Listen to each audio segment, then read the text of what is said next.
Some very strong words from Reform UK leader Richard Tice. He's fired the starting gun on the general election campaign by claiming voting for his party is, quote, the only way to save Britain.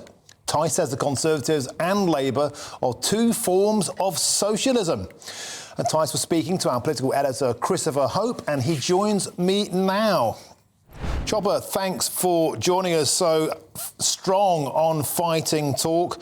Richard Tice laying into the Tories, saying that they've completely failed Britain and not sparing the rhetoric towards Labour either, saying Starmageddon, a cocktail of incompetence that will bankrupt Britain. The big question is, Richard, can the small party make a big breakthrough? Well, that's the question they've got. Now, they're 10 points in the polls, the same as Liberal Democrats. The Lib Dems, of course, have 13 or so MPs. There's 0 MPs for Reform. And how do they try and transform that number, that 10%, into actual a sitting in Parliament? Now, the line now from Mr Tice at the press conference today was that Reform is the party of the working class. And what we saw with this attempt at taking on Starmer is recognising their big lead in the polls and saying if you vote for Labour, then you'll get all these other areas. They call it a high tax, nanny state, uncontrolled immigration. That's what they think is coming their way. And that's why the idea of Starmageddon came up from Richard Tice. After that press conference, I spoke to him alongside Ben Habib, who is the party's candidate in the forthcoming Wellingborough by-election. Here's what I had to say. It's the only way, actually, to save Britain. That is the truth. The crisis facing the country is so serious. The main two parties are two forms of socialism. High taxes, wasteful government spending, daft EU regulations, the government has betrayed people, mass immigration, a huge betrayal by the Tories that Labour want more of, and we are now the only party of the working class, of tens of millions of people who feel completely abandoned and let down. And we're the only party that will get rid of the job-destroying, deeply damaging net zero policies. People talk about Nigel and Reform UK, the better. It does our job for us of raising brand awareness because we're a relatively new brand. But as more people hear about us, they say, who's this lot? And they like what they hear. They look at our policies and say, oh, thank God someone's talking common sense. I'll vote for those guys. So that's great. And I'm very clear. The more help Nigel can give, the better. But he's got some important decisions to make, and a good poker player always keeps their cards close to the chest until the perfect moment. You're the party's deputy leader. You're standing for the party in the likely, shortly to be announced, Wellingborough by-election. You were UKIP, the comparable election of 2015, was second. Can you win it?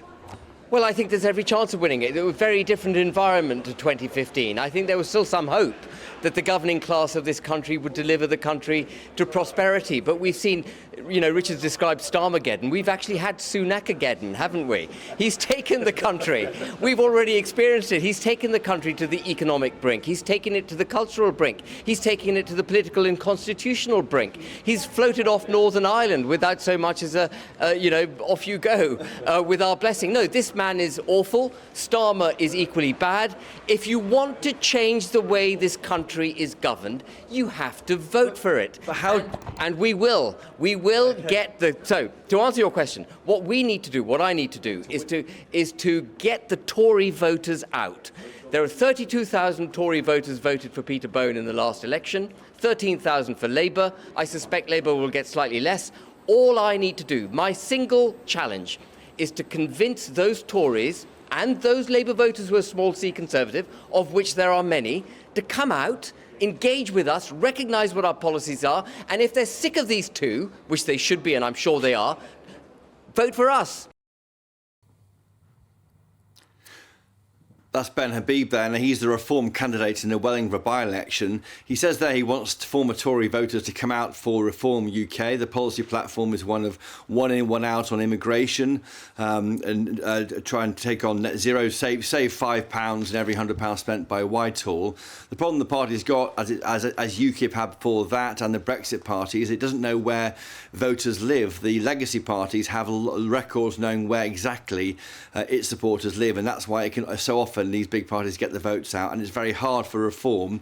They're hoping that noise on channels like GBNews and others, and also on social media, can be enough to get over the line. The party was second in the 2015 general election in Wellingborough. That's the last comparable election, and they're hoping to do better than that this time. All the questions, though, Martin, were about Nigel Farage from the journalists. What are his intentions? Richard Tice said he's a poker player. He'll declare his hand when he's ready. Well, I've been told by insiders at Reform UK it's likely that won't happen until 2 months out from a general election. So it might be a lot of chat this year, will he, won't he, about Nigel Farage. OK, Chris Hope, thank you for that update. Certainly a huge story to watch. And, of course, the elephant in the room, will Nigel return to frontline politics?